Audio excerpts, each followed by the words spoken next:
Could I ask the other speakers that are going to be part of this to actually join us here in the chairs? I think there's Anthony Hobley we need. I think we need Dr. Timur Gul. We need Zoe Knight, and we need Mindy Lubbers. So if you can come and just take your seats over here, get cozy, get comfortable, get ready.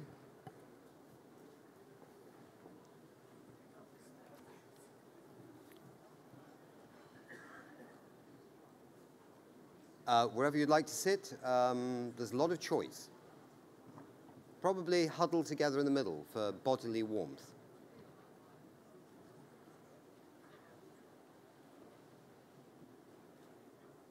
Wherever you like. I would put maybe, afterwards I'd leave a seat maybe for the main speaker in the middle, perhaps.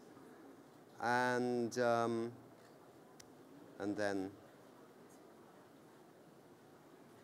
it's quite funny watching people doing this, actually. There we go.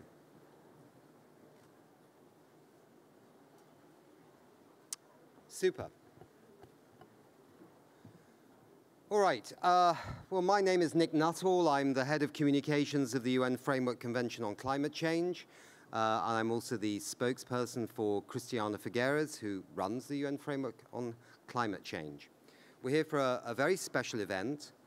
And we'll have a very special speaker joining us in a couple of minutes, and I have the great pleasure of introducing him.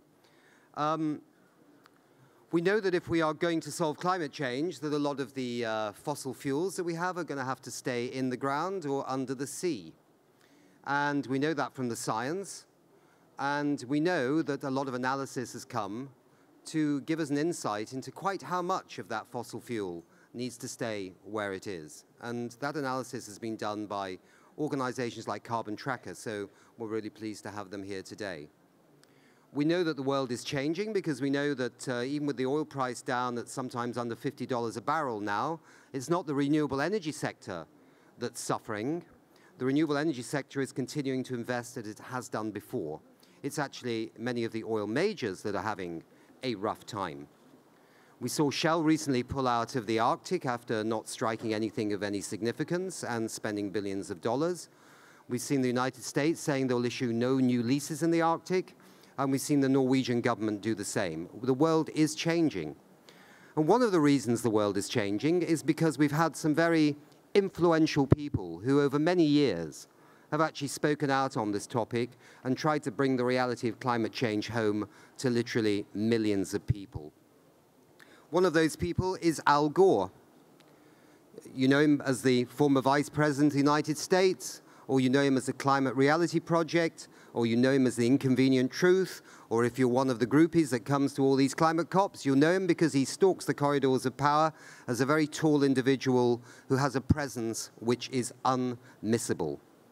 And so we are absolutely delighted to have Al Gore with us today, and Al Gore is going to make the opening speech of this side event, and I think we can all give him a big round of applause. Thank you.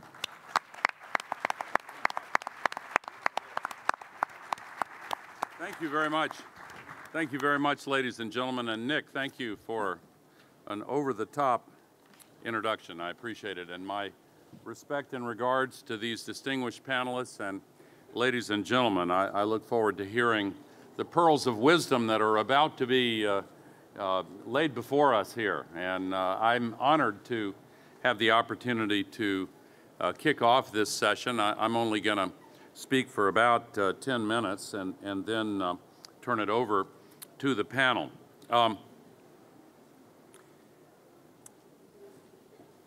There are, generally speaking, three questions that have to be addressed where the climate crisis is concerned. The first is a question that has been already answered to the satisfaction of most reasonable people in the world, and that question is, must we change? Because for 150 to 200 years, we have relied on carbon-based fuels for the dramatic progress in global civilization. And to this day, more than 80% of all the energy used in the world economy still comes from carbon-based fuels. And all of us must acknowledge what a daunting task lies ahead in making the switch to a low-carbon economy. It is bound to be filled with challenges. It already is, and thus, naturally, the question still persists in the minds of many: do we really have to change the energy and transportation and agriculture and forestry systems in the world to shift to a low-carbon pattern? And of course, the answer is yes, not only because the scientific community has been virtually unanimous for quite a long time in telling us that the evidence is just as clear as it is for the existence of gravity, but also now because the answer is coming from nature itself. We see in Chennai today record-breaking downpours that caused, for the first time since the 19th century, the Hindu newspaper there unable to publish. There are enormous downpours and the consequent flooding and mudslides that result in every part of the world on a near continuous basis. A recent analysis said it's almost every day now. Indeed, the television news every evening is like a nature hike through the book of Revelation. We are now still emitting 110 million tons of heat-trapping man-made global warming pollution every day, and the cumulative amount that still resides in the atmosphere traps an amount of extra heat energy each day equivalent to that which would be released by 400,000 Hiroshima-class atomic bombs exploding every 24 hours. It's a big planet on which we live, but that is a lot of energy. More than 90% goes into the oceans, and that results in an incredible increase in the water vapor that is evaporated from the oceans into the air. The warmer air holds more water vapor, and as a result, when the hydrological cycle continues, as it always does, to move that water vapor over the land masses where it falls as precipitation, the amount of precipitation is much increased. The pattern has changed. There is an enormous amount, an increasing percentage of that amount of downpour in the one-time large storm events, like those that have been hitting Chennai today and in the days previous. That same extra heat energy, of course, as you know, also pulls the moisture out of the first many centimeters of the soil and results in longer and deeper and persistent droughts like the one that affects 97% of the state of California in my country, the Korean Peninsula, much of southern Africa, all right now. And there are other places around the world. Sao Paulo state, which has put 140 Brazilian cities in water rationing over the past year, and the list goes on. The heat energy also melts the ice masses, not only the mountain glaciers, but now much more significantly has resulted in accelerated melting in Greenland and Antarctica, which is raising sea level quite significantly.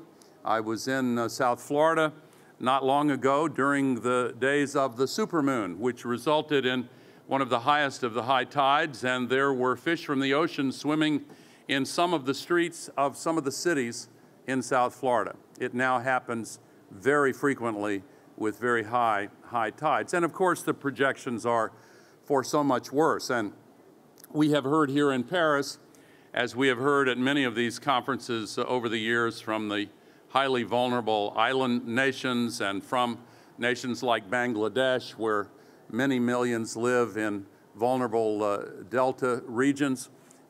And we have heard from the physicians. The Lancet described earlier this year, described the climate crisis as a medical emergency. The Canadian Medical Association did an analysis of how the climate changes are driving tick populations into areas that never had them before. Their prescription, their medical prescription, was to call upon doctors to become politically active to work for a change in Canada's global warming policy. And I might note I'm happy they have succeeded. as we heard in the plenary speech by Justin Trudeau on Monday. I could go on, but the answer to that first question, must we change, is clearly yes. There is another reason we must change, and I'm going to return to it as a segue to this panel. But let me briefly cover the other two questions, which are also relevant to this panel. The second question after must we change, the answer to which is yes. The second question is, can we change? And one of the dramatic differences in the reality we are living in these days of the Paris conference compared to previous conferences is that the business community, investors, technology developers, researchers, and others have brought the technologies of solar photovoltaics and wind power and efficiency in a variety of different forms, and battery storage and sustainable forestry and sustainable agriculture, to the point where these new approaches are extremely competitive with the legacy approaches that we are quite used to. Just today, Goldman Sachs Energy Group put out another study that said that the extra energy additions to the world energy economy from this year of 2015 through 2020 from solar photovoltaics and onshore wind will be as large as all of the additions to the world energy supply from natural gas, chiefly fracked gas, between 2010 and 2015.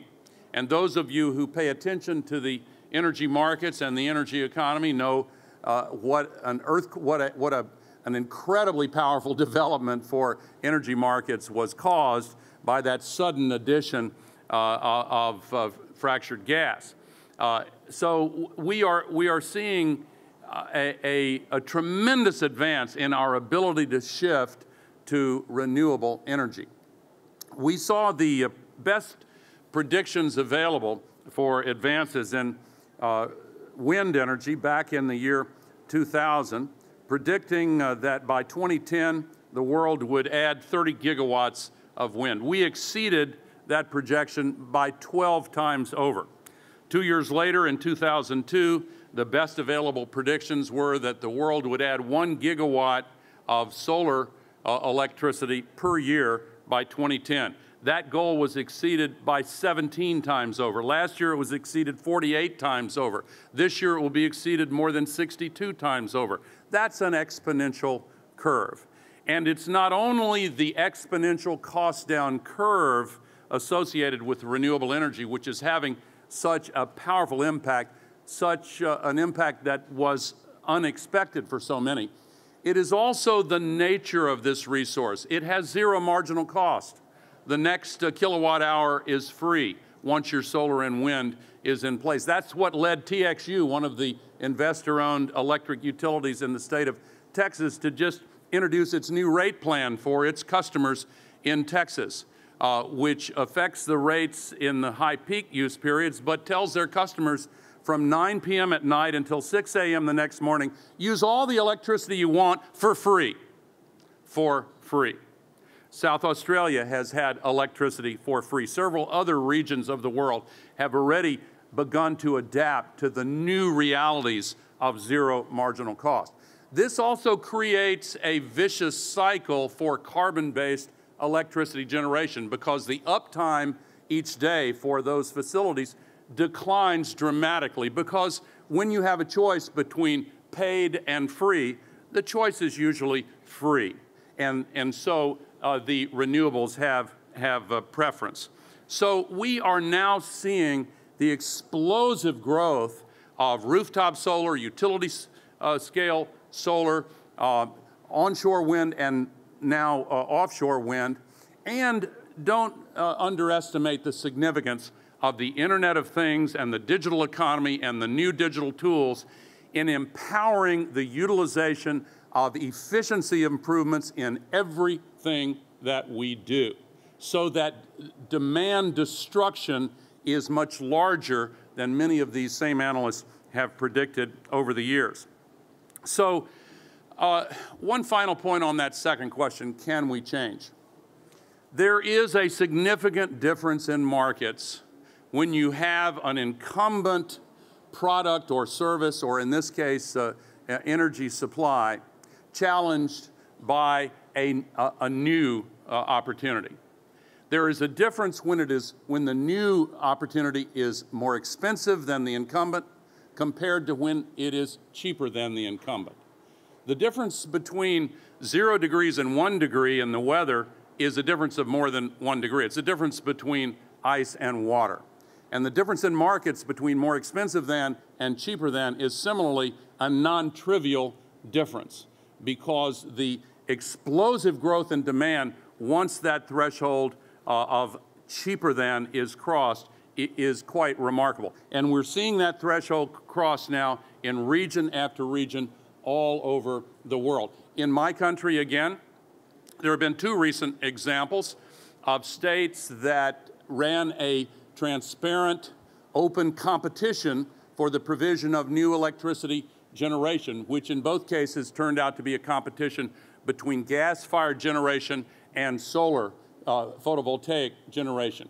In the state of Minnesota and in the state of Colorado, in both of those competitions, solar won hands down. In the state of Nevada, Warren Buffett just signed a contract purchasing new electricity generation from photovoltaics for 3.87 cents per kilowatt hour, a figure that was just stunning to many who thought we might never get there. So the answer to that second question, can we change, is clearly yes, we can. Now the third question, must we change? Yes. Can we change? Yes. Will we change? That's what Paris is all about. But the answer that will come from here in Paris will come not only from the final text of an agreement that the national governments will sign, but from the business community, from the NGOs, and from the investor community. So I want to make just a couple more points in closing. I said that there are other reasons why we must change. Investors need to look at the pattern that is unfolding, lest they be trapped holding stranded assets. There's a new movie coming out from Hollywood called The Big Short. Many of you read the book, The Big Short. It was about the catastrophe of subprime mortgages. You know, the ones they decided in the banking community that the traditional reluctance to give mortgages to people who could not make a down payment and had no ability to make monthly payments could be circumvented if you just got millions of them and lumped them together and securitized them with some illusory financial instrument and then bundled them and sold them into the global market. It turned out that that illusion was punctured when reality intervened, and then many noticed that it was a complete scam. And suddenly, those assets were stranded. That triggered the credit crisis, which in turn triggered the Great Recession, from which we are still attempting to achieve escape velocity. There are now trillions of dollars of stranded carbon assets, and there are illusions which levitate the assertion that the value is much higher than it really is. There are active efforts to fool investors, by the way.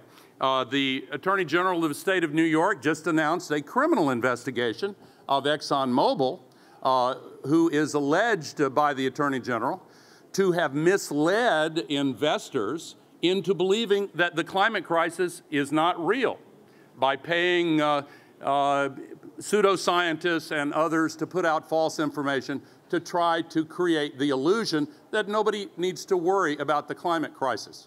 Well, they do.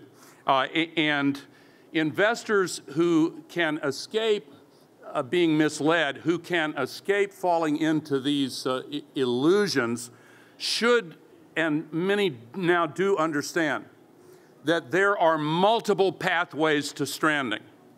Action at this conference is one. Action by the state of California and the provinces of Quebec and Ontario and Alberta and others, by the European Union, by local governments who will have very powerful statements here on Saturday. Those are also pathways to stranding. Another pathway to stranding is precisely this dramatic cost-down curve for renewable energy that is competing ever more effectively with the carbon-based sources. Many of the carbon companies are in danger of losing their public license to operate as more and more people realize that we simply cannot continue putting 110 million tons of global warming pollution into the atmosphere as if it's an open sewer every single day. So a lot of investors are now saying, here's what you have to do. Diversify your investments in the low-carbon economy. Divest first from the riskiest carbon assets and over time from all that look as if they are in danger of being stranded. And then invest in the fantastic new opportunities that are emerging in the low-carbon economy. I encourage all of you here to join your peers and sign the Paris Pledge for Action. I look forward to hearing the presentations in this panel, and I would simply close by saying that for anyone who doubts that we have the political will to act, please remember that the will to act is itself a renewable resource. Thank you very much. Thank you.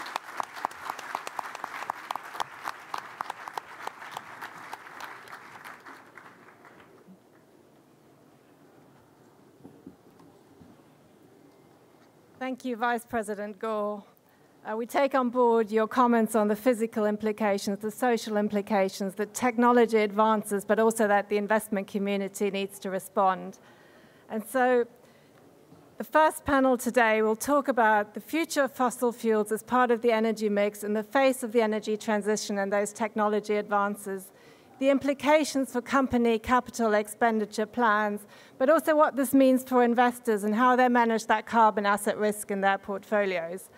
I'm Stephanie Pfeiffer from the Institutional Investors Group on Climate Change, which is a network of European investors, 120 of them worth $13 trillion in assets. And we lobby governments for better climate policy, and we work together to help investors address and improve the way they address carbon risk in their portfolios.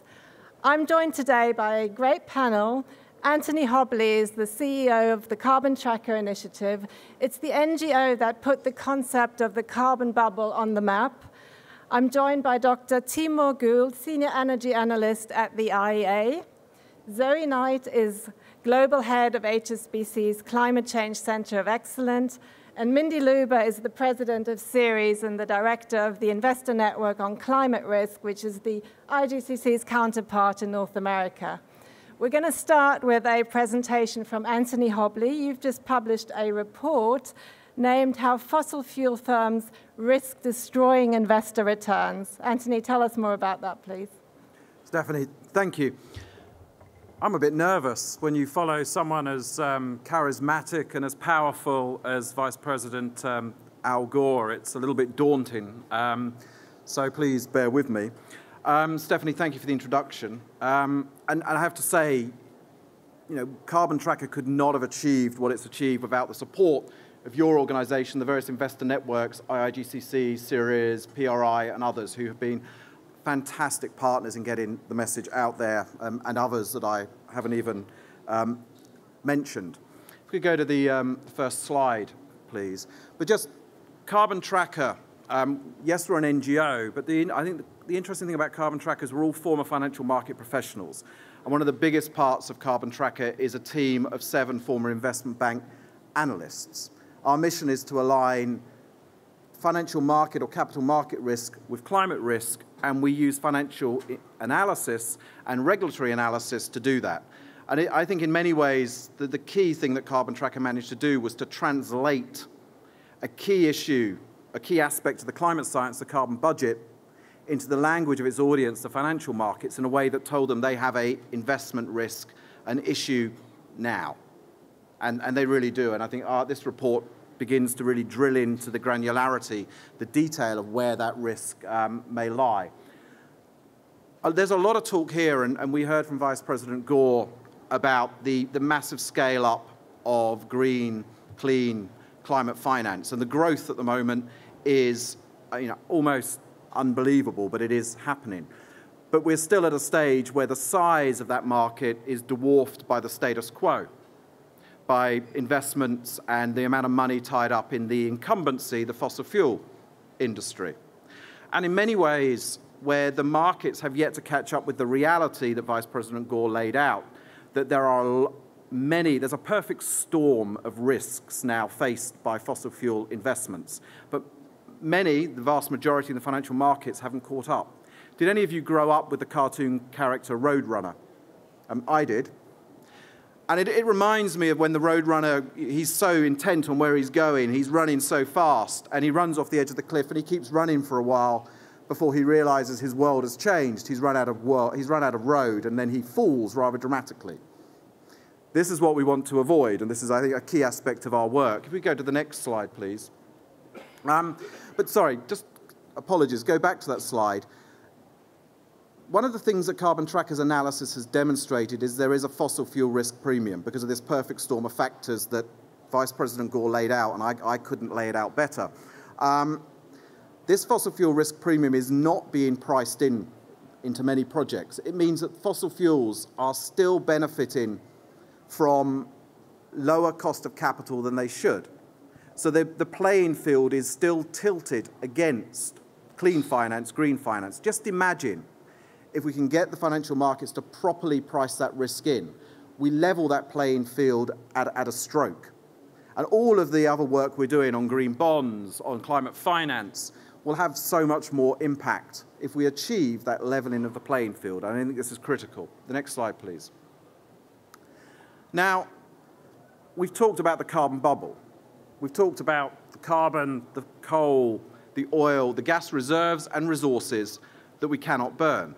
But we also know we're not going to switch off fossil fuels overnight. So how do you differentiate between the fossil fuels we're going to need during the next 20, 30 years in the transition and the ones that we're not going to need? How do you stop the projects going ahead that do not make climate nor financial sense? And this is, I think, what underpins this danger zone report that we've prepared. We have taken the industry data and we have looked at all of the world's oil, gas and coal projects and tried to assess them in the context of both climate and financial risk and identify the projects, the specific projects around the world that we don't need. If you think about this sort of thermometer, how do you differentiate between the projects that will not take us above 2 degrees and will be part of providing critical energy while we transition to clean energy and efficiency from the ones that if we pour money into now will take us above 2 degrees? And how do you focus all of our efforts on those projects that do not make climate or financial sense and will take us to climate catastrophe? If we can go to the next slide. And in the amount, and obviously the Governor of the Bank of England is concerned about this. He's talked about this, and he's talked about what will happen in terms of financial stability if we delay the action that we need. So we need to take that action, but that action needs to be focused and prioritized where it's needed. If we can go to the next slide. And in many ways, this is the heart of our danger zone report. These are the projects, in the danger zone that we must focus on. This graph demonstrates those projects that are above the 2 degrees pathway in the spending plans of the world's oil, gas and coal projects over the next 15 or 20 years out to 2035. That's where our efforts have to be focused, on those projects in the danger zone. Because if we can take those projects off the table, we get the energy we need, but we can keep ourselves within the 2 degrees pathway that is so critical. I think the other key message is that those projects, the viability of those projects is not dependent on a deal in Paris. That will be incredibly important. It's also the fact that they are threatened by a range of other factors. Increasingly cheap and effective clean energy, energy efficiency, and changing practices. I mean, the demand for those projects is threatened through a range of factors. Next slide, please. And this slide, again, read the report in more detail, gives you an idea of where those projects sit, and you can drill into that in a bit more detail. Next slide, please. So these are the recommendations. Recommendations for institutional investors. recommendations for companies, governments, and analysis and advisors. But it boils down to one thing, I think, for everybody, the need to do the 2 degrees C stress test. Whether you're a government, whether you're a company, stress testing your business model against that 2 degrees pathway, whether you're an institutional investor, stress testing your investments and your portfolio, it is critical that we all get used to doing this 2 degrees stress test. I'd like also just to make a quick mention that there is a new organisation that's doing some very important work in tracking the amount of investment going in on the green side. I think their website is calltoactiononclimatefinance.net. I think that will begin, that's a good organisation, and Ceres are supporting that, we are, to track that investment and how it builds up. So if we can go to the final slide. And just a plug for our analysis. Our analysis has been very well received, and as many of you know, has resonated and had traction in the Anglosphere, in much of the English-speaking world, and actually many of the Nordic countries. We're trying to also get this analysis out around the rest of the world, so it is now available in Arabic, in Chinese, in German, in French, in Spanish, and in Portuguese. So with that, I will finish and hand back to Stephanie. Thank you. Thanks very much, Anthony. We're going to come back to your recommendations for investors, particularly in a moment. But before we do that, I'd like to go to Timur from the IEA. Timur, Anthony has set out this notion of stranded assets in the fossil fuel sector. For investors, it's, of course, critical to know how the demand for fossil fuels will change over time, how we have more and more renewable energy, as well as perhaps energy efficiency improvements. Can you tell us what the IEA thinks will happen over the next 10 years or so? Yeah, thanks, Stephanie. Thanks, first of all, for inviting me here. I think there's obviously many different ways of looking at the future. And a good point of departure for your question, I think, is to look at the climate pledges that have been made in the run-up to COP21. What are the energy sector implications of the climate pledges that have been made? We have done so just a few weeks ago in the context of our World Energy Outlook series. And what we found is that there are some important structural changes happening. Fossil fuel demand growth will be much lower in the future than it has been in the past. There is a strong emphasis on renewable energies that will help to bring up the share of low-carbon technologies in the power mix from what is now around 1/3 to 45% by 2030.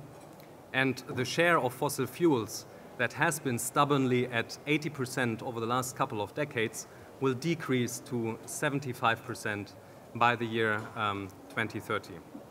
Now, this is obviously very good news for the climate on the one hand, but on the other hand, we also find that the temperature increase that would come with these pledges would be rather of the order of 2.7 degrees by the year 2100. So not enough yet. The climate pledges that have been made are not yet enough to meet the 2 degrees goal. This is why we as the IEA are encouraging governments around the world to increase the level of their climate ambition. They have done so in the past. I think Vice President Gore just alluded to that, how policy was successful in bringing renewable technologies into the market. We had just a handful of governments some 20 years ago that were supporting the growth of renewable energies. Today we have 145 countries in the world that have policies in place to support renewable energies. And at the same time, countries that had policies in place have also increased the level of their ambition. If you look at China, for example, their target for for solar PV by the year 2020 is today 100 gigawatt. And if you look back just a couple of years ago, their target for solar PV was just 2 gigawatt. And these kind of trends we are trying to capture in the International Energy Agency, but it underlines, I think, very closely the value that policy has on making energy sector change possible. Because ultimately what we have to achieve for being in line with the 2 degrees target is not the share of fossil fuels in 2030 that I was alluding to now, but we need to bring down the share of fossil fuels in the global energy mix from what is now 80% to 60% by the year 2040. Thanks very much, Timur. Zoe, I'd like to turn to you then. We've heard that fossil fuels will remain part of the energy mix, but a decreasing part of that mix, which means there's still sort of fossil fuel price risk premium in energy investments for investors. So what would you say, what information and tools do investors need to quantify that risk? Okay, so thanks, Stephanie, and again, thanks for the invite today. I'm going to touch on three things that investors need to think about and should push for in order to more accurately price the risk from fossil fuels, and they're disclosure, carbon pricing, and policy signals. Now, in terms of policy signals, we've obviously gathered here today and in this 2 weeks to come to a universal climate agreement, and we've already got a signposting of how countries might develop through the INDCs, as Timo alluded to. And, you know, when I step back and think about this, to have even thought 5 years ago that we would have a planning that covers 95% of greenhouse gases put in place in the run-up to Paris, I think that's a massive achievement that should be celebrated and one that we talk about a lot to investors. So the policy signals are there, but what could we do with more of?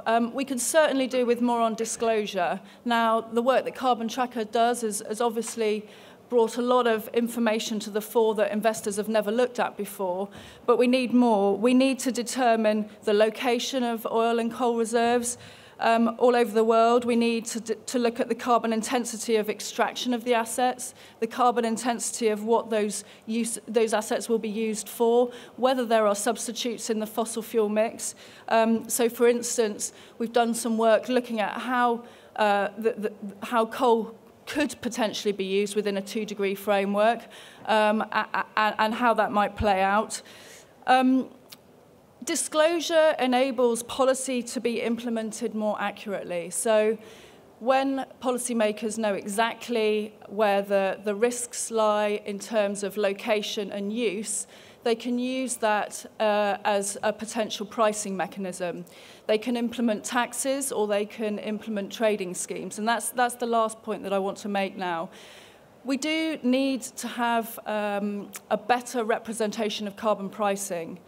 Europe has implemented the EU ETS, and at the last look, that was signposting a carbon price of around 38 euros a tonne that would make gas more comparable with coal for the utility sector in Europe. But clearly, there's still more to be done globally.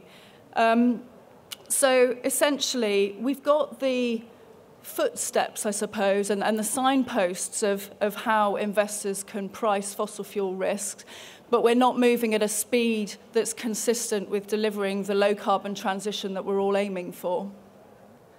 Thanks, Zoe. Mindy, we've got some of the tools, but we're nowhere there yet. But both of our networks have worked very closely with our members, supporting them in their engagement with fossil fuel companies. Can you tell us a little bit about the initiatives that you've done as well in the US and how investors should manage the carbon asset risk in their portfolios, please? Sure. Let me, we've got a number of things going for us. I mean, as we, as a community, take on the complex issue of climate change and its implications for humanity, for the environment, for public health, for national security, for our children, some people don't hear that message quite well enough. The issue with climate change is it's also one of the greatest financial risks facing us, which is why companies and investors are acting and acting now in greater ways than they have before. We heard Vice President Gore say this could be the next subprime meltdown. We saw subprime mortgages take down our economy or nearly take it down internationally. In fact, the implications, the financial implications, whether you want to believe every scientist or not, we may want to, other skeptics may not. This is a financial issue of unknown proportions, or frankly, we now know it, but we've got to look at it and we've got to act on it.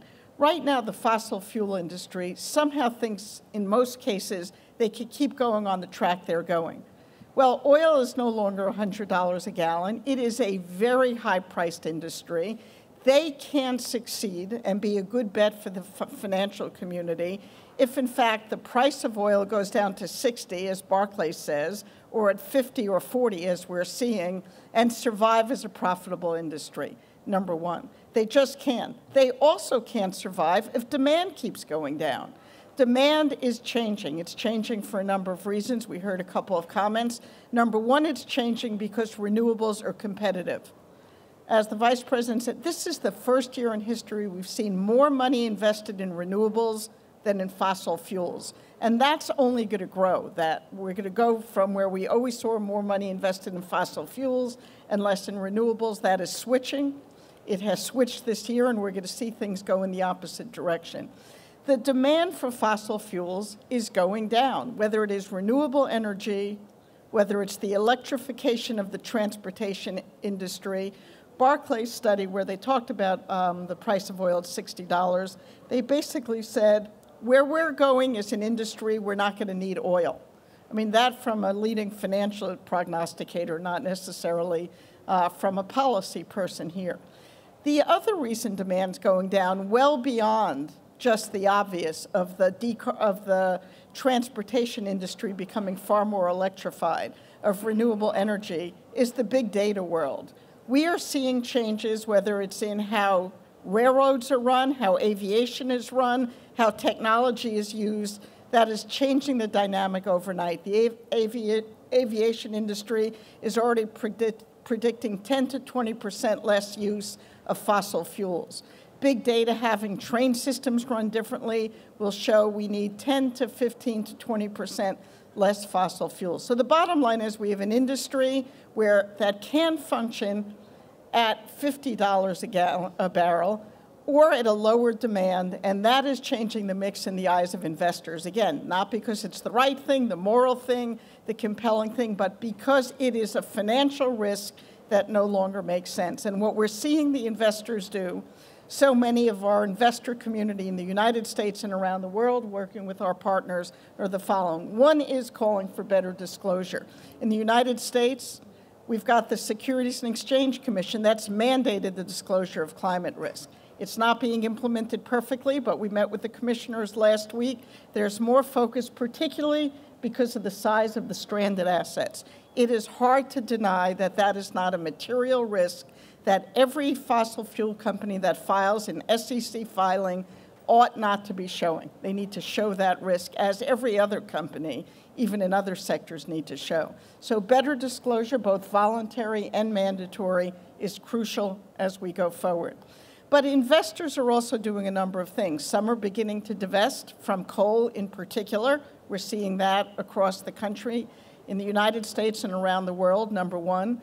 Number two, we're seeing large investors as we've worked together. 75 investors filed 45 letters with the largest fossil fuel company saying, we want you to do a stress test showing us the financial implications of what your business will look like at a 2-degree world.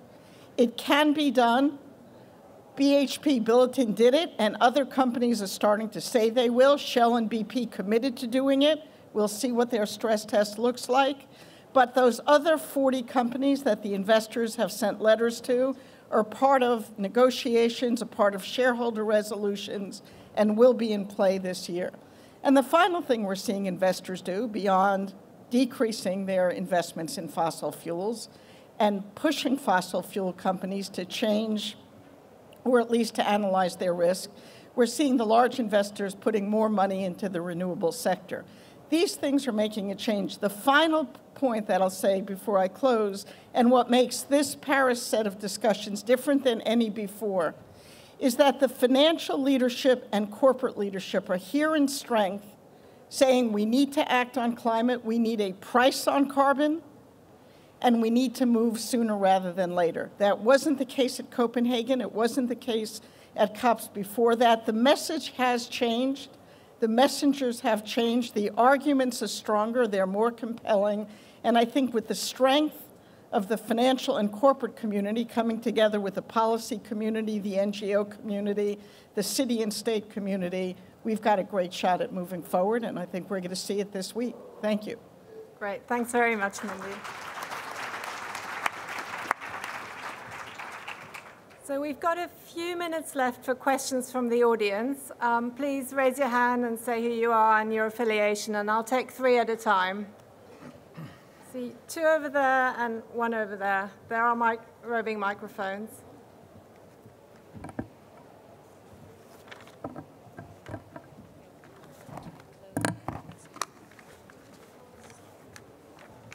Thank you, panelists. I'm Richard Heady from the Climate Accountability Institute. And I don't differ with any of the conclusions. I'm Richard Heady from the Climate Accountability Institute. I think the Carbon Tracker Initiative's work is fantastic and followed on by Ceres and others. And I agree that the asset risks of further investments in capital investment in new resources and reserves by investor-owned companies is a serious risk.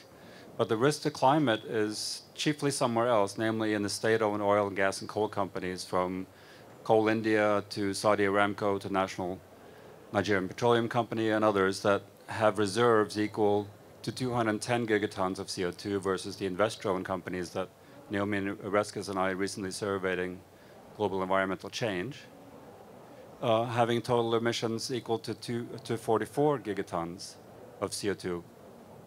And I'm wondering how we learn the lessons from leaning on investor-owned companies and divestment to leverage the state-owned companies to follow suit on science-based targets. Right. Thanks. I think there was one more question over there next to you. I'm just going to wait a second.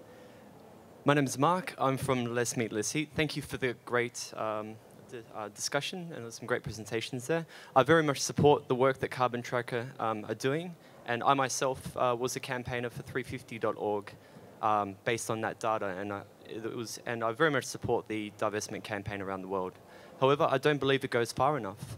The Carbon Tracker report only tracks CO2, and one of the growing emissions is growing greenhouse gas emissions comes from methane, especially from the agricultural sector. According to a recent report from the Chatham House, to keep our emissions towards a 2-degree target, emissions must fall from the current annual rate of 49 gigatons of CO2 equivalent to around 23 gigatons of CO2 equivalent by 2050. However, at current rates, the growth in meat and dairy consumption will see the agricultural sector account for 20 gigatons of CO2 equivalent, leaving only 3 tons of CO2 equivalent for the rest of the global economy. And what are your thoughts on that? Right. Thank you. And one final question from the lady over there, please. Hello, Joy Kennedy from the World Council of Churches that represents a lot of big pension funds, actually, in churches around the world. The message from the World Council of Churches Central Committee is to start to divest. And so we're on that path as faith communities. We very much appreciate the direction that all of you are going in, but we think you're not going far enough, fast enough, and we would want to ask, what's your 1.5 stress test? Because at 1 degree, we heard from Al Gore, the impact at 1 degree. We're hearing from all of our partners in threatened areas, very threatened areas, what it's going to look like even at 1.5. So we want to challenge the investment community to think further, think deeper, and would like to hear how you're doing that. So our question back would be similar to what we put to fossil fuel companies. What's your carbon risk if you stick with 2 degree? Right, thanks very much. So we've got one question on state-owned oil and gas companies, one on methane, and one on the 1.5 degree stress test. And I'll start over there. Please answer any or all of the questions, and we'll start with Anthony. Okay, I'm just going to take one very quickly, which is the question about state-owned oil and gas. So we had a flurry of last-minute INDCs from the Middle East and North African countries, which tend to be dependent on oil exports as a percentage of GDP for generating national income. They contribute around 6.5% of greenhouse gases to the world figure in 2012. And of those 20 or so countries, around 8 of them, I think it is, generate more than 20% of their GDP from exporting fossil fuel-based commodities. So clearly it's a challenge. The mere fact that they are engaging here in an active way, I think, should be celebrated and applauded. What can investors do about that? Investors aren't only invested in equities, they're invested in fixed income, currencies, and have an entire suite of tools across regional diversity and asset allocation to be able to manage their risk on climate change. So I think the next leg of this stranding debate will be around moving across to other asset classes, away from equities into fixed income, thinking about currencies and taking that debate deeper in that way. What can we do now? I think this illustrates the importance of the COP process and the drive towards greater disclosure, because as those INDCs get implemented and they are measured and monitored correctly, that provides a greater mechanism for both policy and investors to look at. Thanks, Zoe. Timo, final words from you? I would just like to make a comment probably on the question of methane. I'm not I'm not coming from the agricultural sector, but I'm looking at it from the energy angle. But clearly, I think methane is something that we need to look into very carefully, in particular because obviously because of its short-term global warming potential, which is much, much higher, I think around 30 times higher over the next 20 years or so than it is for CO2. We are doing this at the IEA, for example, when it comes to the oil and gas sector. One of our key recommendations to curb emissions growth in the short term to achieve a peak in global energy-related emissions is to reduce upstream oil and gas production-related methane emissions. So I'm not qualified to comment on the agricultural part of things, but definitely this is a very important issue for the energy sector as well. Some quick comments on the second and third question, the first one being methane, or in the United States, as we seem to call it, methane, which no doubt is a pernicious, insidious problem that we have to deal with. I want to make the case that investors are not the only tool in the toolbox. Many of us need to be working on methane, number one. But the investor community in the United States and in some other parts of the world stood up and called for stronger regulations on methane in the United States, strong regulations coming out of the EPA. And I would argue, and we heard from Gina McCarthy, the EPA administrator, that when the investors spoke, both on the Clean Power Plan, which is the most important carbon-reducing measure being considered in the United States, or on methane regulations, it was heard in a different way. When we were collectively able to bring the investor and corporate voices into that debate, it was no longer diminished as merely an environmental organization. So partially it is about examining the financial risk, and if we can make that case, then investors care and will act. But if they can't, there are other ways that we're seeing collective activity on the part of investors, the groups that Stephanie is working with, where investors weighing in on policy is making a huge difference on a price on carbon, in the United States on the Clean Power Plan, and on methane regulations. As it relates to a 1.5 degree stress test, and we're with you. Look, the bottom line is we cannot move fast enough or at a great enough scale to deal with this problem that we have coming at us. And scientists right now are telling us we need to be at a 2 degree world. There are some that like to believe that this 4 degree world we're heading towards is okay, of course, is insanity. We have just asked the 45 largest fossil fuel companies to do a stress test around 2 degrees. Let's see what they come out with. Can we follow up with push a little bit harder? Absolutely, let's take a look at it. But we've gotten started, we're getting some traction. We do believe that when companies look at the implications around operating in a 2 degree world, it starts to change their thinking, and it definitely changes the debate between their owners for publicly traded companies who are seeing the great risk. But when the science starts showing us, and I'm sure we're going to see it, that it is greater than a 2 degree risk, then that's the world we ought to be looking at and examining. That's it. Okay, very quickly, it's a shame Mr. Heady's left because I wanted to respond to his question because we've looked at his report and analysis.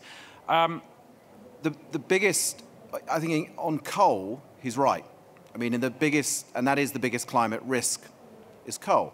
And one of the areas we really have to focus on is ensuring that some of the projected demand for coal in Southeast Asia and India doesn't materialize, and they leapfrog that as a technology as much as possible. And a lot of that potential exposure to coal is state-controlled. On oil and gas, certainly over the next 15 years, what really counts, actually this is a private sector issue, because much of the projects in oil and gas in the danger zone are controlled by listed or partially listed companies in the private sector. So it is, and those are the risky oil and gas projects above 2 degrees. The majority of those sit in the private sector. What's interesting, the further you go out, the more it becomes state-controlled, because many of the licenses to future oil and gas haven't yet been granted to private companies. So you need to look at it also over that sort of time scale. The ag question, we want to look at, we are thinking in 2016 about extending our carbon budget analysis out to ag, but energy as a whole is clearly the biggest component, and then agriculture and land use, which is important, but obviously we critically want to focus on the biggest issue first. On 2 degrees versus 1.5, I totally agree with you. I mean, there is an increasing group of scientists within the climate science world who are telling us that 2 degrees is far too dangerous and the safest level is 1.5. But we're trying to influence, through our work, mainstream investors, and we need to be able to point to something around which there is political consensus. And so that's a large reason for why we focus on 2 degrees. But I totally agree with you. There is a major risk that we've got it wrong and that 2 degrees is going to be far too dangerous. But I guess on the other hand, look at how hard it is to sort of get an agreement around 2 degrees. So, yes. Great, thanks. Well, we're going to hear from investors and companies in a moment about how they are stress testing their portfolios and their business plans. So I'd really like to thank the panel. Thanks very much.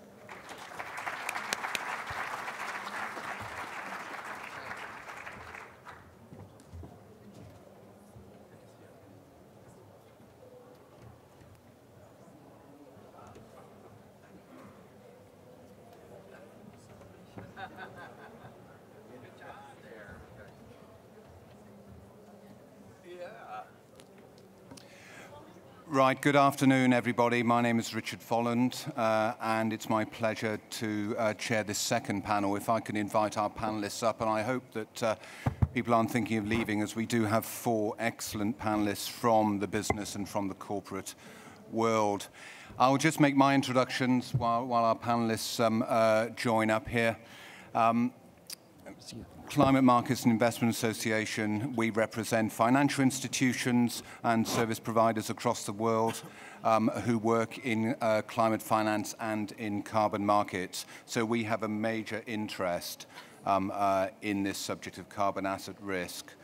So this panel is going to be about responding to the analysis that we heard from Carbon Tracker on the first panel. And as I said, we have 4 excellent panelists. And if I introduce each of them in turn. So first we have Saka Nusabe from Hermes Fund Managers, and Hermes have billions of dollars under fund management. Second, to my left, we have, to my right, sorry, we have Jack Enos, and Jack is the CEO of the California State Teachers Retirement System, CalSTRS, and I'm reliably informed that CalSTRS is the 13th largest public pension fund in the world. So that's pretty substantial. Third, we have Sharon Burrow, who is the General Secretary of the International Trade Union Congress, Confederation. And finally, we have Gerard Moutet. And Gerard is Vice President for Climate and Energy at Total, an energy company. So the way we're going to run this panel is I'm going to turn to each of the panelists in turn, put 1 question to them, and thereafter we're going to throw some questions out to the audience. Hope you've got some time, so if you can just start thinking about those. And then in conclusion, we're going to turn to Anthony, and he'll give us some observations in the end. So, Saka, could I turn to you first, please? And we heard in the first presentation about the Governor of the Bank of England, who has called climate change and climate risk in the financial system the tragedy of horizons. I wonder if we could have your views on how you think long-term investors and company boards can work together to avoid what the Governor has called the tragedy of horizons. First, I'm very pleased that the Bank of England has taken this position, and it's partly because certain people, not least Carbon Tracker, have been advocating for some move in this area. So that's to be commended. I think. Let me take just a slightly different way of looking at this. I think fund managers approach things slightly the wrong way around, and they don't ask the question, what is it that we're trying to do? We ask the question, how should we just achieve the technical aspect of what we're trying to do, which is how do we make returns of investments? In fact, our beneficiaries, the normal people, we know are going to retire on very little money. In the UK, it averages 12,000 to 15,000 pounds. In the States, it's a bit more in dollars, but not much. And what they're trying to do is retire in a better world. So they want an income, but in a better world. That means that you have to have a holistic view about what you're trying to do. And if you take a 30-year horizon, I cannot see how you can possibly do this without taking the environment into account. It just is impossible. Actually, you're not doing your job. And all that's happening is that this view that you should take a 30-year holistic view is now coming from essentially the fringe, where it was advocated mostly, not entirely, but mostly by companies such as ourselves, who are owned by pensioners, to the mainstream, because now people are saying, look, the scientists are telling us it's a risk, let's at least quantify it and talk to it. So let me then talk about how you can do it in your own portfolios. The discussion that you should have is a long-term discussion about what it is that you want to do. It's not about money. It's actually about how people want to live 30 years when they have the money to retire. And therefore, you've got to have a discussion that goes along several tracks. One of them is you have to say to companies that are involved in carbon production, for example, Total, look, you're great experts at energy, change what you do. I'm not a car buff, but I do know the story. The motto on BMWs, in fact, signifies that they started life as an airplane company. The fact was that they couldn't continue making airplanes because at the time it was impossible. But that was no bad thing for it. What happened was they became a great car company, right? So you can change what you do and prosper. We should be speaking to the whole coal companies by saying, actually, it is not a good enough thing to simply divest from you. You should think about not investing and giving money back to your investors. And we should be advocating in forums like these strongly for people to change their view. And that then involves, and it goes back to the question that the gentleman asked about state companies. We should advocate with them. And we should advocate about methane as well, because that also influences. And that means that we should act as advocates with governments to really think about how we can influence other players in developing markets. We can't do this through our investment toolbox, because it's not in our investment toolbox. But we are important investors. And governments will listen to us, and regulators will listen to us, and our members are very strong, and the government will listen to them. So we can go and say to them, look, the 100 billion that's going to come out of this COP is fantastic, but it's not enough, and we've got to do more. And you've got to go and show people that there is an alternative, and you've got to invest in finding an alternative way for providing protein that does not involve deforestation and bovines. I mean, there's a whole lot of things that you can do, which you have the power to do. So think about holistic outcomes, not specifics. And carbon reduction is absolutely the first step, but start to think about long-term risk.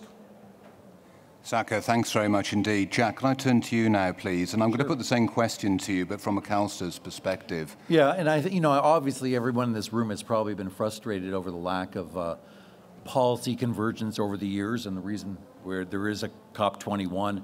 But underlying this conflict between short and long-termism is really very relevant that we're framing and talking about today. For those of you that aren't pension experts or familiar with how these schemes work, I just want to explain one aspect of this, why this speaks so loudly to an investor's voice with an institutional framework. For a fund like CalSTRS, we provide benefits, pension benefits, for over 880,000 educators in California. So going to the comments in the earlier panel, if there's a market implosion, it isn't just that institutions fall, it's the pensions fall of those workers of California. And we have assets of just under $200 billion, but every year we pay benefits to these workers of about $12 billion in perpetuity. Now, if we're wrong in these estimates, if we're wrong on the assumptions that we make for running this money, or if there's extraordinary volatility in the markets, the ramifications are severe. It means we have to come up with more money to fund these pensions, and more likely than not, that means taxpayer money coming from the citizens. So making sure this stays in balance is always the tension point in what we do. And climate change speaks loudly to that issue, because you're dealing with such a long-term risk. So although the focus of these meetings is much on policy frameworks, I want to talk about the importance of boards, because no matter how good the rules are that we ultimately set, and how stringent those rules are for making progress, we've got to follow the rules to make sure there's good governance of companies that follow those rules. Now, obviously, the state of California has some of the strictest rules in the United States around emissions and environmental safety and all those issues. But as in the case of one auto manufacturer we all know who chose not to follow those rules, obviously there was blatant disregard for that system. So getting involved with the boards is absolutely essential for investors, because most of our money is invested in long-term passively indexed portfolios. That really means we're going to be with these companies near perpetuity. So for us to make a difference, it means engaging these boards and getting these boards to focus their strategies that address these long-term risks. Now, in the United States, actually 2015 was I would say, a watershed year for working with boards around their governance. Year in and year out, shareholders sponsor proposals on proxies for companies. And usually those proposals get 20, 30, 35% even on environmental issues. But in 2015, the City of New York pioneered proxy access proposals, getting access for nominating directors on boards. 33 of those proposals were focused on carbon-intensive companies, and miraculously, the average voting percentage on those was an approval rate of 58%. Unheard of in the history of American proxy proposals. Clearly something different is going on around people's concerns about how these boards are managed around these types of risks. So 3 things we're really focused on. One is getting alignment of time. So we are constantly fighting this issue of short-termism versus long-termism. Secondly, getting the board composition upright to face these kinds of risks. So what we call climate competent boards. We really have to think differently about the expertise and the type of people that are on these boards, particularly in the most carbon intensive industries. Most of those board members come from that same background, that same orientation, that are reinforcing those same strategies. So changing that mix of board members is going to be essential for what we do. And then also compensating executives differently. We always talk about alignment of interests in investments. Well, we need that same alignment of interest between board strategy and how the executives are implementing that strategy. So good governance around having a good quality board, having a board focus on those issues that are of high risk to the organization, transparency and reporting, and for that one, we're all guilty at times in this room of asking for lots of different things of boards, but may not necessarily be the right things that make the difference, and that we have work to do, I think, as investors, as NGOs, and thinking about the type of information we need to ask of companies so that it is a succinct ask, but it's also a pivotal ask that's material, and getting at that materiality issue is something we've not been good at doing. Stress testing the organizations, stress testing the financial impacts of these outcomes, and then finally aligning compensation. Those 5 things in particular investors need to focus on to get boards to have good governance around these kinds of issues. Jack, thanks very much indeed. Sharon, can I turn to you now, please?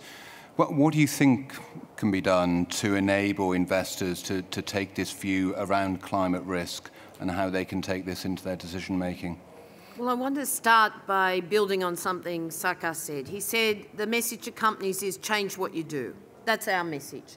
But it's also a message to investors, Jack, change what you do.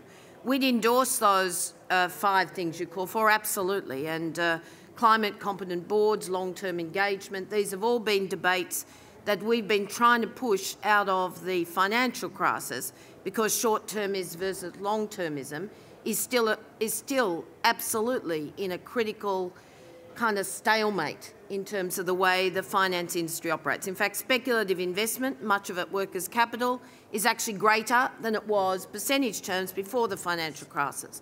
So we kind of had enough, and we're saying for unions it's really simple. We are the asset owners, our members are the asset owners, workers are the asset owners. We don't like what asset managers have done traditionally in the last, kind of 20 to 30 years about simply following the leader. We support long-term engagement and the BEPS principles over the working lifetime that Saka talked about. But there's one thing missing to Jack's 5 and the long-term engagement piece. It's demand of the companies. We have $30 trillion invested in the global economy, workers' capital, under joint trustee management, 2/3 of it. If you double that with our mutual, then it's a lot of capital. And so what we're saying is demand of the companies, and this is what we hope will be the addition in the proxy season next year, demand of the companies a plan for decarbonisation and jobs. Make sure that the transparency and the monitoring and the engagement strategies for long-term investment are there so you can stay the distance. If we don't see that, then by all means divest. But divestment as a first step is not where we need to be for the economy. It's been terrific and I congratulate the divestment folk, and if it's new coal or new exploration, fine, keep going. But if it's in fact the difference between whether we can see companies transform themselves so that we'd see that reduction in fossil fuel, the increasement in renewable energy, that is serious, then that's where we want to be. So the call for the 2 degrees stress test should be actually a plan based on the 2 degrees stress test that says what's your plan, and not just fossil fuel companies, every company, airports, retail, everyone, manufacturing, what's your plan for decarbonisation and jobs? What's the time frame? And will we stay the distance with you? Only if you in fact are serious about it and you can show us results. I want to just finish on one thing.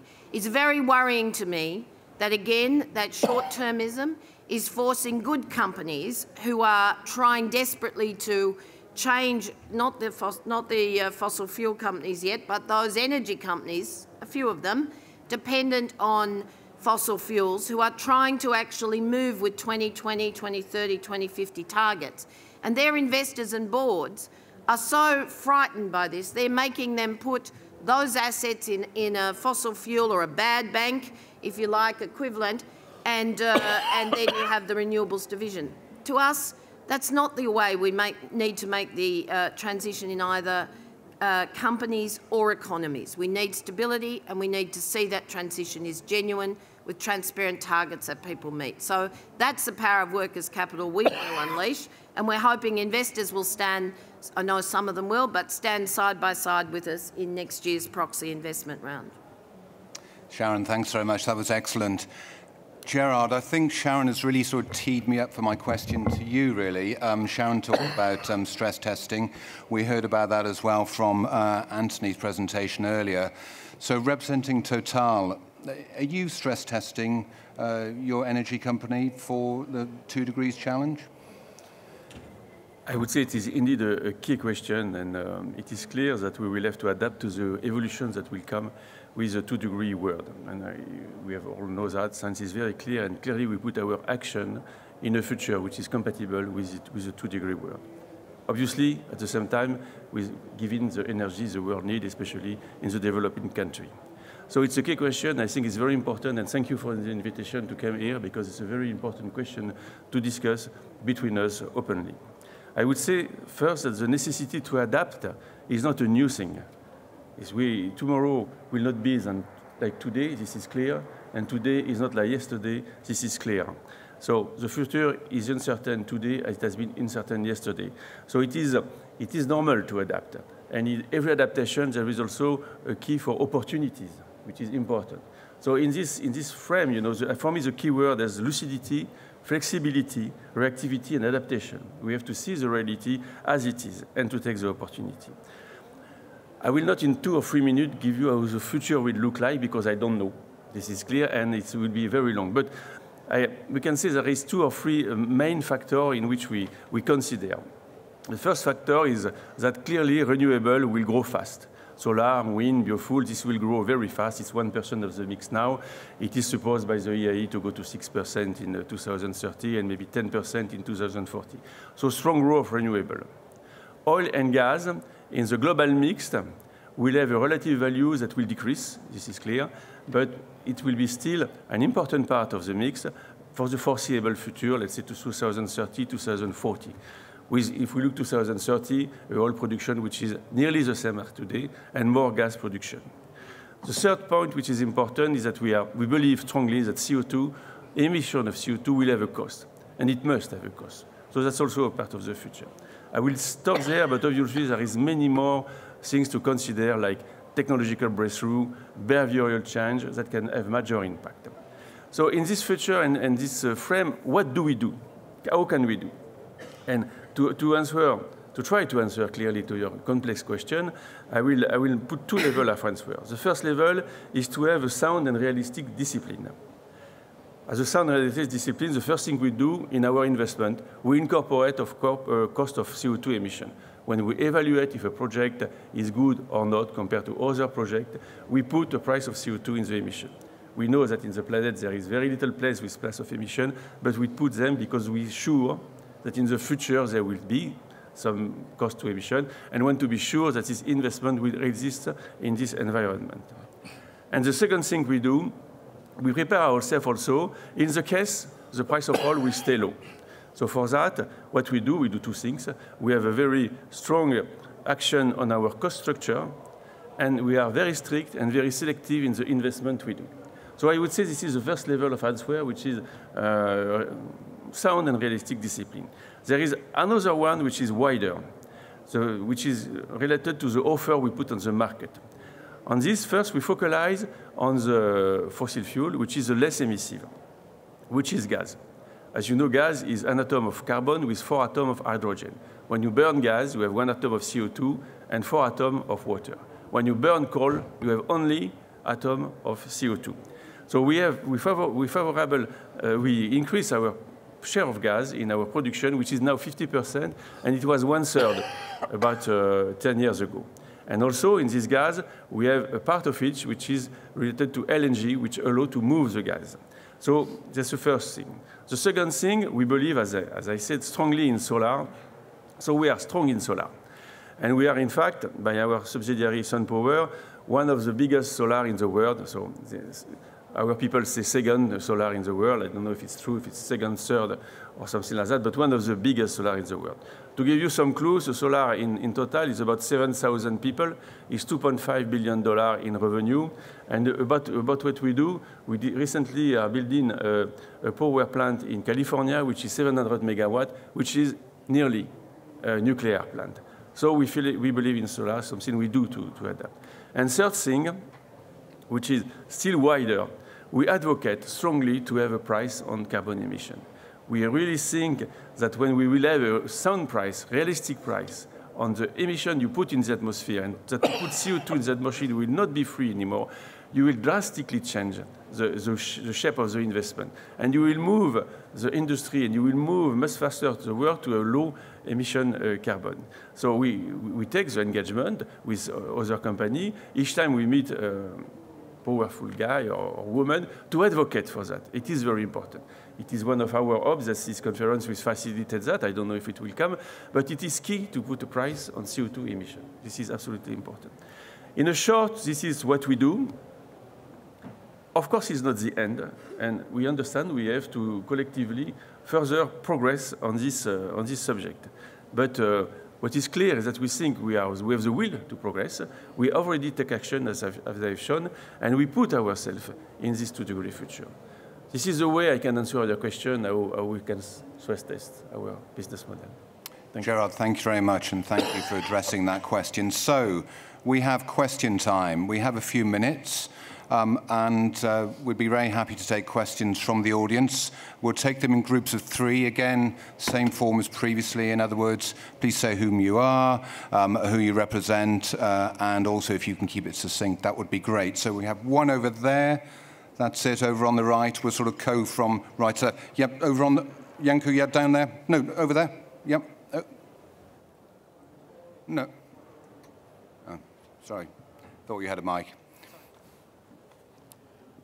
Hello, I'm Clémence from 350.org. So I just want to react to your speech. You said that fossil fuels will still be a large part of the mix of energy. And for me, it's just not understandable, because we all know that 80% of the fossil fuels have to be kept in the ground in order for us to have a future. And so when you're talking about your business plan, I want to say that I don't care and I don't believe you, since we know that in your strategy, shale gas at the heart of that. So yes, I think the questions are mostly technique here, but I want to just lay down the basic. And the basic is that 80% of the fossil fuels have to be kept in the ground. So that was a question for Gerard. Thank you. Yeah, the gentleman there. Thanks very much. Hugh Whelan, financial journalist and editor of Responsible Investor magazine. Very quick question for the panel. Outside of the leading institutional investors who are taking notice of the issue of climate change, I'd like to ask the panel why they think the rest of the financial world is taking almost no notice of these questions at all, including people who run climate change funds who I know were showing very little interest in what was happening at COP21. They don't feel it feeds into to any of the financial decisions they take. So I just wanted to get a bit of a reality check on what's happening outside of the leaders and why the rest of the financial world is not paying much notice. Interesting question. Thank you. I think we had a third hand. Yes, the lady just in front there. Pass along. Some people. Hi, Dr. Celine McInerney, University College Cork in Ireland. It seems to me, and it's almost an answer to the last question, we don't have the credit rating agencies engaged on enumerating or measuring how carbon fossil risk feeds into cost of debt, and I think that's something that we need to address. The other thing is we don't have accounting standards for carbon, so if there was some measure in a company's profit and loss that was going to impact on earnings per share, you can be sure everyone would sit up and take notice. Thank you very much. So if I turn to the panel, Gerald, there was a question directly for you, and then there was one about I can discuss how the investor community is reacting. Okay. Do you want to take that then? Sure. Yeah. Sure. I would say two things around that.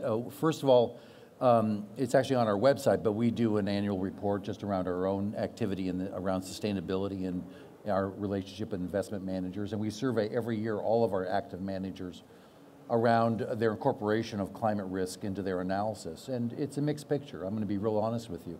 And if you divide those survey results between U.S. and non-U.S. investment managers, it's starkly different. A high degree of attention and integration from our non-U.S.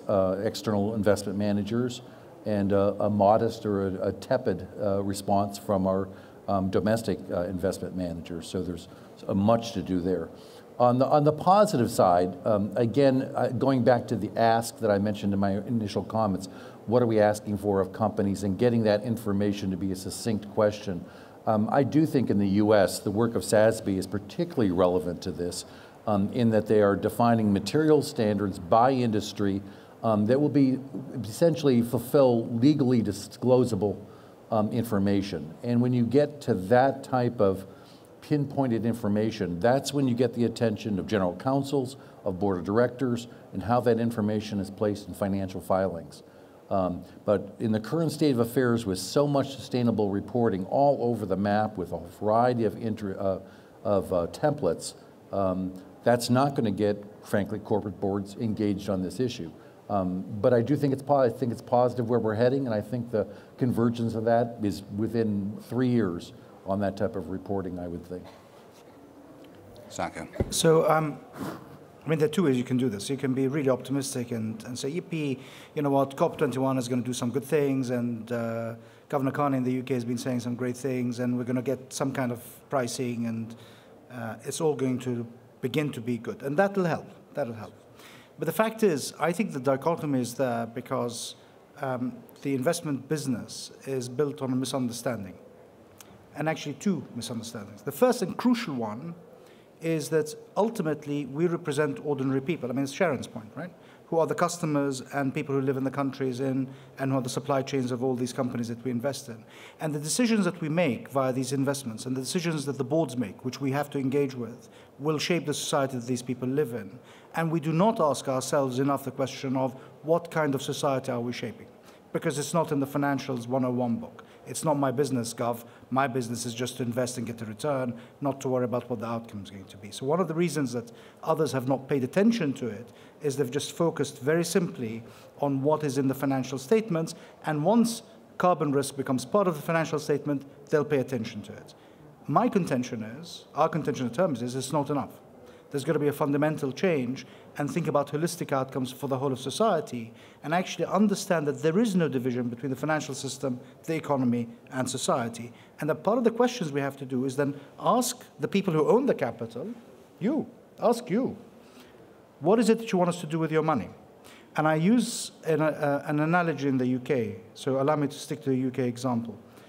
Every single citizen in the UK, adult or child, every single citizen in the UK is now lumbered with £15,000 of additional debt, which was the cost that it took us to dig out of the 2008 financial crisis in QE and bailouts. These are the same individuals, by the way, who own the banks. Okay? And when calculating the return on the pension scheme, we never said, oh, deduct this, because that's what it cost them. Yeah, here. Right? So we've got to understand the system is interconnected, right? And when we say our pensioners want to retire in 30 years, let me put this in straight money. If you're going to retire at £12,000 a year, the question is this. I can be really a whiz kid and make you retire at £12,000 and £10 a year. Wow. But you live in Gotham City. You'll have bad weather. You'll have, seriously. Or you know what? You can retire on £12,000. That's massive. I mean, from an investment point of view, that's much less. So I've done a bad job, but it'll be better. We've got to change the parameters of investment, and that's a long process, and it's happening. But I think the answer is political will. Yes. On three fronts. First of all, the 2-degree stress test. If it's good enough to actually put stress tests on banks, and we should have a long time ago, what's wrong with putting them on companies? Second is a carbon price. Unless there's a carbon price, then frankly, people aren't going to take it serious. The third is regulate green bonds, for God's sake. You know, it's just greenwash now. So everybody can look like they've got sustainability plans all over the map. But in fact, a lot of our money is going into junk technology in an environment where you will see stranded assets. So let's get some political will, and the same voice from Mark Carney around maybe the FSB will do something has to be the FSB will do something, and then we'll see financiers take, the financial industry take this serious. I'll still throw billions of dollars of lobbying in their own interests, but at least they might have to, if there was political will, be transparent about it. Gerard, could you pick up on that very direct question put to you? Yes, sure. So maybe I didn't express myself correctly, but it is true. I never say that all the fossil fuel has to be burned, and you are right in saying that a lot part of fossil fuel is not going to be burned. This is clear. This is science. So I totally agree with that. And in the part that will not be burned, there is all part of the free fossil fuel. So I have no doubt about it. What I say, and the figure I have given, it was a projection, which is the projection of the International Energy Agency for a 2-degree world.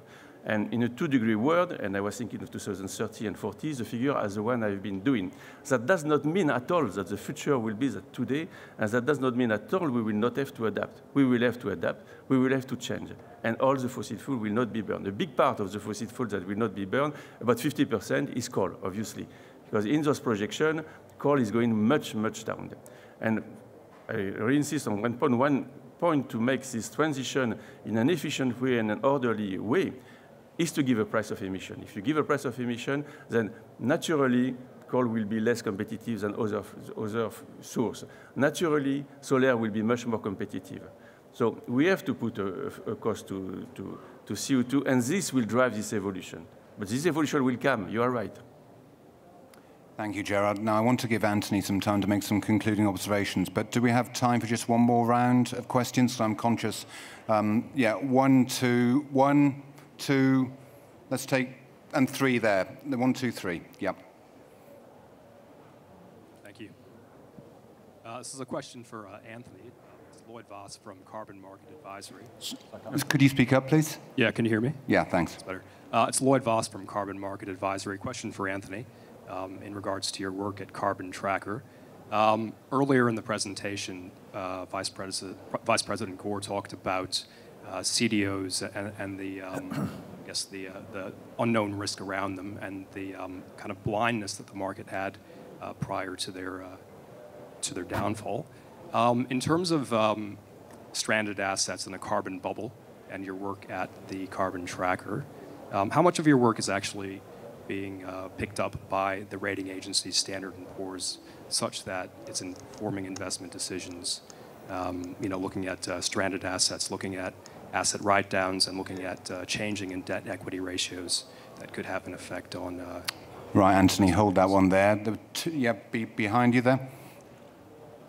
Thank you. Jacob Tomei from the 2 Degrees Investing Initiative. A specific question for the CEO of CalSTRS. When will we see your 2-degree alignment check and your 2-degree stress test for the portfolios? In Europe, it's now mandatory under the French investor disclosure law for France. Many UK investors have worked with us on doing this work as well. And so I'm wondering when we will see that from you. Our 2-degree scenario testing, is that what you said?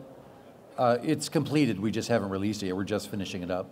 That was an important thing for us to do. We've done 4 scenario testing, and as did about, I think there were about 15 other institutional investors in the project with us, and 2 others in the US, and they're just all coming to a conclusion really right now. So I would expect quite soon. Can I just tell you that present company accepted, I sit on the board of a tiny little project called the Asset Owners Disclosure Project, and we can't even get pension funds to tell us where they invest, let alone do the alignment test. So we've got a long way to go, and this year it's just going to look worse than ever for a whole lot of funds who, workers have a right to know where we're not saying invest or don't invest, but if I go to my bank and say, how much money have I got in my account, and you say to your asset manager, how much money have you got in what assets, it seems to me it's the same question. So we're absolutely, totally disappointed, quite angry really, about the lack of pension fund commitment to just disclosure. We want to get where you want to get, obviously, but we could start with disclosure. I promised one more question over there. Yeah, the lady there. Hello, Shani Zhu from Adrida Institute for Sustainable Development and International Relations.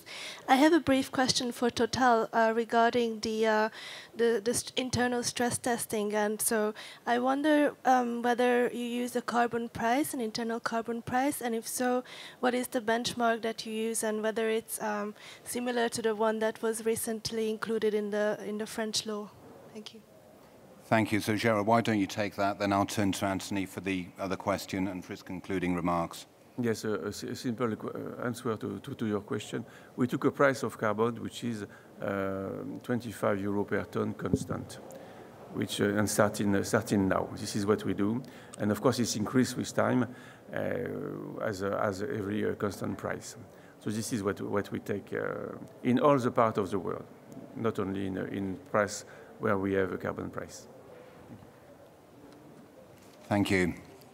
Anthony. So address the question and sum up. I mean, it's like, where do I start? So perhaps I will just start with the question. As I understood it, the financial system is a complex ecosystem. And when you really start drilling into it and understanding where the pressure points are, the influence points, there's a lot of them. So you're right, the credit rating agencies are important. And we've done a number of joint reports with S&P. So I think, to be fair to them, they are starting to understand this issue. They're starting to think about it. They've done a number of reports, particularly S&P, around credit risk and coal. And boy, is there credit risk around coal. If you look at our US coal equities case study, 80 to 90% of the share value lost in 5 years. Certainly when that report was done, I think the number's much higher now. 26 major US coal companies have gone into Chapter 11. If that's not a financial meltdown within a particular sector, I guess I don't know what is. we've talked a lot here about asset managers and pensions. Well, a very, very important group of people in that world are the pension consultants. And I think many of them have not been doing a very good job on this. I mean, recently, the only Green MP in the UK raised a question with the chairman of the board of the Parliamentary Pension Fund to say, well, how are you addressing the financial risks from climate change in the Parliamentary Pension Fund? And got the response back, we don't have the scope to consider moral or ethical questions. And so she wrote back again and said, I'm not asking you a moral or ethical question, I'm asking you a financial question. How are you addressing how are you managing and filtering the financial risk? And they wrote back and said, well, we've consulted our pension consultants and there isn't one. And it's all dealt with in our, SRI and ESG. But again, there are some pension consultants like Towers Watson and Mercer's and others now who are doing some good work here. So it's starting to get out there. But our job and the job of Ceres and the Investors Network IIGCC is to get those mainstream actors, pension consultants, asset managers, lawyers, tax advisors, consultants, actuaries, to really start understanding how climate translates into financial risk. And of course, that's Carbon Tracker's core reason for being. So to sum up, where do I start? That was a very wide-ranging conversation with the keynote from Vice President Gore and two excellent panels, myself excluded. Well, in Carbon Tracker, we often ask the rhetorical question, if back in the early noughties there had been a subprime tracker, would anyone have listened? Would it have made a difference? Well, if we take the first panel, I mean, if there had been a Mindy Luber, or there had been a Stephanie Pfeiffer, there had been a Zoe at HSBC back then, taking the work done by that subprime tracker and getting it out there and getting the financial markets to understand the risk that they faced, perhaps it would. And we heard a lot about on the first panel around the engagement. And this letter that was put together by a range of organizations, ourselves, Ceres, CDP, the Investors Network, and sent to, I think, was it, Mindy, 40 or was it 200, 45 fossil fuel companies, that resulted in some real engagement, I think, for the first time from a number of those companies and allowed us to have some interaction, has sort of changed the game. But again, I think as one of the questions alluded to from the financial journalist from Responsible Investor magazine, we've still got a long way to go. We have a big hill to climb in getting the majority of the financial markets to fully understand this. So engagement and getting this message out into that ecosystem is going to be absolutely critical. But there is hope if we come to the second panel. And I think we picked up on the question of boards. And I think that's actually very, very important. There's a lot of business history. We're in the middle. I mean, regardless of what's agreed at Paris, I think our work and other work demonstrates we are in the middle of a technological transition to a low-carbon economy. The technology in many ways is in the driving seat, and I think what we're about here in Paris and the policy signals are how quickly that technology is implemented, and is it implemented quickly enough to keep us below the 2 degrees. But the problem we have with incumbents, and it's not just the fossil fuel companies, this has happened again and again in business history, is incumbents almost without exception fail to survive that technological transition. The Kodaks of this world, if you come from the UK, Blockbuster, at one point there was a Blockbuster video store on every corner, the steam locomotive manufacturers. Because if that wasn't true, the car you drive would be built by the people who used to build steam locomotives, the camera in your phone would be built by Kodak, and you'd be streaming your videos in the UK from Blockbuster or the equivalents in other countries.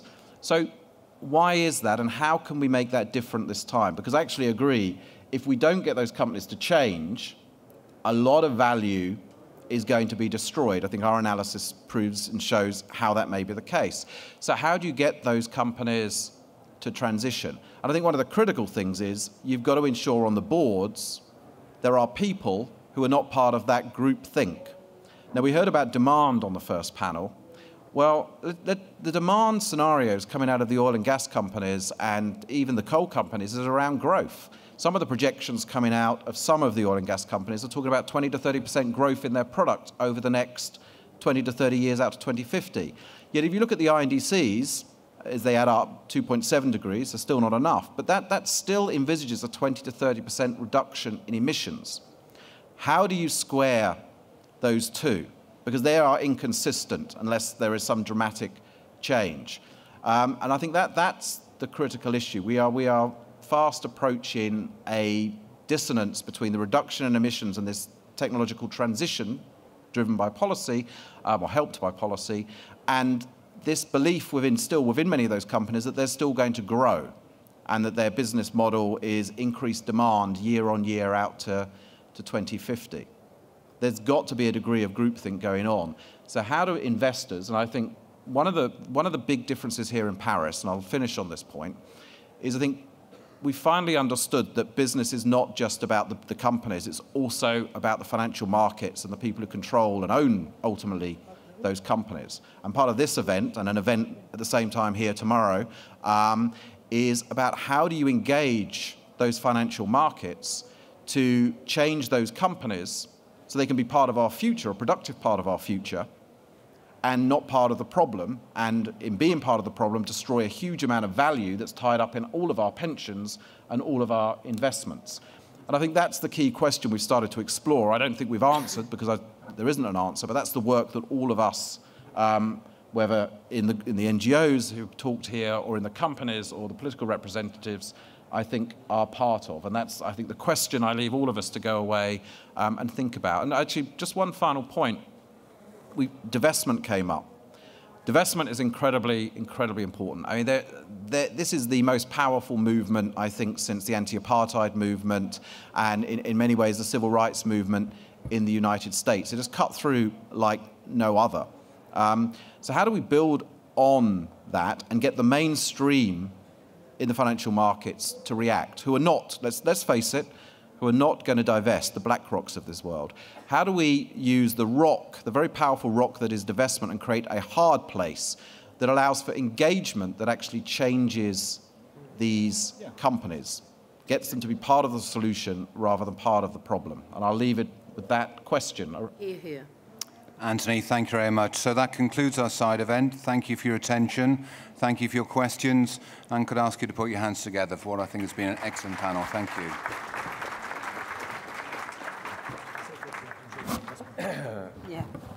Seriously, let's go to the phone. We're not thinking about how do people want to do it.